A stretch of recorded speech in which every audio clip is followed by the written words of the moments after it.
Hey, Group Believers. Dave Atcher here again today. I got myself another author on the hook. Uh, Say hello to CJ Leede. CJ, thanks for joining me. Thank you so much for having me. It's Oh, it's fun to be here. you know what? This is going to be one of those interviews that's going to go down in history as I'm getting to talk to you. I really feel after reading your new book is Headlights, excuse me, coming out, what, June 9th, I believe? June 9th, yeah. Yeah. All right. It's coming up. So, in all fairness, this is your third book. But for me personally, this was like a debut. I had not read your other two works. I'm sorry, don't be angry with me. I had not. I'd gotten kind of out of the reading thing for a while. I'd been more into the horror movie world for a while. Yeah. When I came back in, I just did a quick search. I'm kind of old school. I grew up, with, of course, with King and Straub and Ferris and John Skip and Craig Spector and all those. But I typed in Splatterpunk and your name came up, and I'm like, who's this? Um, Literally the next day, I get an email from your publicist saying you got this new book coming out. So I had not read your first two books. This thing showed up in the mail and it just blew me the freak away. Thank you. Unbelievable. So, like, I think for a lot of people, I know you have a fan base already that's pretty large, but I think for a lot of people, this is going to be their introduction to you. And what an introduction. All right. Because I mean, this is going to be, this is your, in my estimation, this is your carry. This is your, uh, you know, everyone's going to know who you are after this. And I'm talking Wow. to you right now. Wow. Thank you. I'm gonna take that energy. I believe you. I want to believe So, you. enough about how I come across your wonderful work. Let's talk a little bit about you. Again, third novel here. Um, uh, where I'm seeing a lot of comparisons to Silence of the Lambs and to The Shining on this. And while I think those are accurate, they're also completely false. So, but my question to you is, did those works, does the work of Thomas Harris, did the work of Stephen King affect this in any way? Or is it just happened to be about an FBI agent and, you end up at the Overlook Hotel? Well, yeah, I mean, so obviously The Shining, there's a big conversation with The Shining that kind of happens very explicitly throughout the book. So that's definitely it doesn't mean it's like The Shining, but it does have a lot to do with The Shining. I actually don't watch a lot of movies or TV, but with this book, I was more inspired by movies and TV than in the past. So this one for me was really more like True Detective season one and Longlegs and a little bit of X-Files and a little girl with the dragon tattoo. Like it was a lot of things that aren't the same, but it was like pieces, that kind of inspired me. And yeah, it's a weird book. I mean, it's like it's a lot of things. It's a weird book. I like a weird book. I Yeah, like well, I do too. I like Because I just never, with each flip of the page, I did not know what was going to be waiting for me. Yeah, good. I it was love just like, that. it was like, what? So Hell just yeah. to whet people's appetite a little bit, and I don't want to give too much of it away, but it is about an FBI agent who's getting ready to retire. Yeah. There was a case that has kind of haunted him, and on his last day, he kind of gets drugged back into it. That's accurate, right? That's accurate. Yeah. Okay.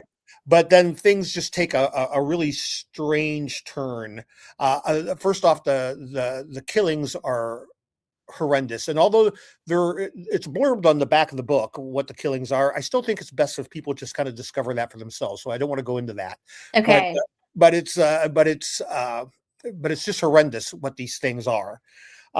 But you bring in this Daniel Stansfield, right? Uh, Mm-hmm. and he is a brilliant, yet horribly scarred and conflicted man.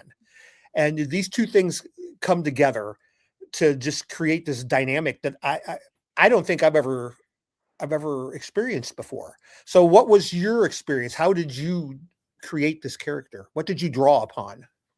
Well, he's uh probably a million things, but he's a very tortured guy who's had a really rough life. But also really wants to do right by the world. And you haven't read my other books. This is not, I don't always write really like morally upstanding characters. And I wouldn't even say he's like really morally upstanding, but he tries to be.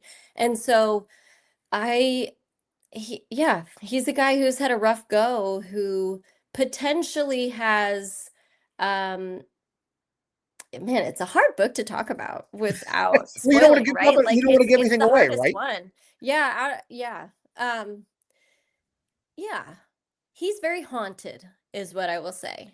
And he does the best he can with that, but he also like he cares about the people in his life. He cares about the things he cares about. And I feel as somebody who wrote him, it always feels so weird to talk about like the characters that you wrote and the ways in which you sort of like engage with them. It feels strange to me, but he's like the one I want to hug out of all my characters. Like I just want to give this guy such a freaking huge hug and be like, you're gonna be okay, maybe, you know.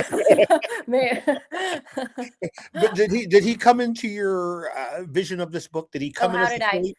as a fully Uh, formed character? yeah, he was just sort of there. I don't know. I one day was walking. I used to write every day in Santa Monica, is where I lived, but I would walk 2 miles each way to this office I would write at. And I was about halfway through my walk one day, and I just sort of saw these killings, and I just had this thought of like Daniel Stansfield. And I don't even know, maybe the name came to me right then. And then I kind of thought, like, who is he and what's his story? But he just sort of was there. This whole book felt like stumbling around in the dark, following the lights that these characters were kind of putting off, which is so much of the book and is also kind of so much of the book is about grief. And I felt like I was stumbling around in the dark of my life in this time period of writing it. But the book took me like 4.5 years to write and rewrite and get right and all of it. So it was a journey. Yeah, that's amazing. That's the next question I was going to ask you is how long did it take you to kind of go full circle with this book and actually be able to get it all down onto paper? So 4.5 years. I mean, that's a commitment. Yeah, and I started over a bunch. It was tricky because, my first two books were female protagonists, and I was kind of told like you write female protagonist horror. And so there's a female character in the book that at first for a while I was trying to make it a dual POV, and it just wasn't working. It just wasn't, it was his story. So that was an interesting experiment, and trying to figure out where to drop us into a story where somebody has so much trauma and so many incidents in life that have led to this thing happening where it's happening. um there are so many choices you can make as an author. Like you could drop in anywhere. So it was a lot of figuring that out and learning how to write a detective or a special agent FBI thriller that also is weird and doesn't totally follow that formula. It was all the things. Yeah, it is. And really, you compared it to Longlegs, and it really does kind of have that feel to it, which I have a feeling this book was probably on paper long before Longlegs came Yeah. to realization. So you had to kind of like look at that and go, "Hey, I kind of Yeah. see that." You know, Yeah, and that was cool. And I do think Doctor Sleep was huge for me, probably the book and the movie, with this, because you have this sort of adult who's had this really horrible thing in his childhood that he still is like really struggling with and trying to reckon with death and the afterlife at the same time, like all the things. All the things. all the things, but you did it masterfully. You really, honestly did. I hate to Thank keep you. heaping praise on you, but it truly is one of those Oh, books what a when you read it. hardship. When Thank you you. read it, you realize you're reading something that people are going to be talking about for a long time to come. And that it's rare these days. It really truly is, because so many people just kind of copy, other people's styles, and go for the look-alike, if you will. And this is a truly an original voice and an original vision. Um, Thank you. if you don't mind, a little bit about your background in horror, if you don't mind. What's your where do you bring your horror fandom from? I came to horror late. I got into it in my mid-20s. I was never into it before that. But what I was always into spooky stuff. And growing up, I was always like, I loved Rocky Horror Picture Show. It was like one of my favorite movies. And I loved Halloween. Not the franchise, but just the holiday. Like to me, I grew up in Texas and I would see on TV like kids in fall leaves trick-or-treating, and to me that was just like heaven on earth. I couldn't even believe that existed somewhere in the world. We never had leaves change where I grew up, and I just thought everything about sort of like spooky northeastern or northern fall was the most magical thing there was. So I think I was always into spooky stuff, but I thought it was too scary for me. I've always been afraid of a lot of things. I've always had a lot of nightmares. And then I read Stephen King for the first time at age like 24 or 5, and it like changed my life, and I was like, "Oh, of course this is what I want to do." Steven latched in another one. That's what he does. I You know, know. Well, it's him and this book, The Library at Mount Char, which I thought was kind of a fantasy book, and it's sometimes shelved that way and sometimes as horror, Scott Hawkins. And it's like that book changed my brain. It really just made me feel there's so much possibility in art and in the world. So that was very cool. oh, that's cool. And I've never heard of that book. Oh, you Perhaps should read it. perhaps reclaiming my own stupidity, but I've written it down, so I'm gonna have that's one I'm gonna have to look up. It's So do awesome. you see yourself just staying primarily a horror author, or do you have other stories to tell? Do you feel? Well, I'm playing within it. Horror is such a broad umbrella, and I love that we sort of like can do whatever we want within it as horror authors right now. It feels that way to me. Um, I'm playing. I did go to my editor recently and I said, my book 4 we've got kind of set, but my book 5 I've been playing with ideas. And I said, I've got this idea I really like, but I wonder if it goes into another genre. And I kind of pitched it to her, and she was like, sounds dark to me. I mean, it's kind of like, it's Dark like, enough, huh? dark enough. Yeah. So horror just is so cool that way. Like, there is fantasy horror, there is space horror, there's romance horror. They're now calling horror romance. There's everything. And there's very literary horror, although I would argue like everything's literary. But it's very cool. It's very cool. This is my only sort of like investigative thriller, and I'll probably take a break from that because it's hard. I mean, it's like a lot of work to sort of really map these things out and literally map these things out, but also like keep track of every single person involved, the timelines, you see the red herrings, like all of it. It's amazing people do this like back to back. Yeah, just like chug them out, huh? Yeah. Yeah, it's incredible. So you're going on a book tour for Headlights release, right? Or are you currently on it already? No, it starts in like a little less than 2 weeks, but I have two festivals or cons before that. So feels Yeah. like we're almost in it. Yeah. It'll Is be this your awesome. first time? Is this your first time doing like a tour circuit, or did you do that with your first two novels?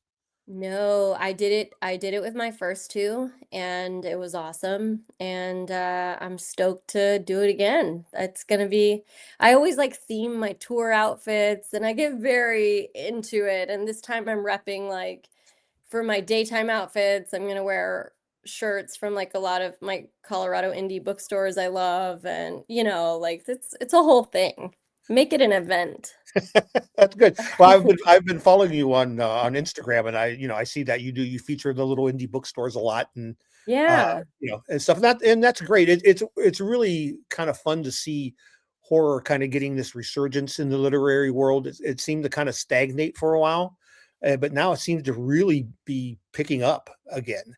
And big thanks to authors like yourself who are stirring this interest up. Well, I would say really like big thanks to the people who were willing to take a risk on authors like me, especially in, yeah, I think what's crazy is my publisher was the first horror imprint at a big five. And at the time, it was just so nuts. This was like 2019, they started. I ended up signing a contract with them in 2021. and my first book came out with them in 2023. But now in 2026, I believe every Big Five publisher has a horror only imprint. And so it is, I think it's a crazy thing that horror was considered, you know, an occasional genre or a seasonal genre when every other genre was, year round and perpetual. And so I think now it's just horror might just get a seat at the table like everybody else, Or 24/7, that's what I say. 24/7, 365. 365. We love it. Halloween every day. Yeah, exactly. I think anymore, like the halfway to Halloween stuff is almost as popular as Halloween stuff. Yeah. I love And it. It's the best time of year. I do too.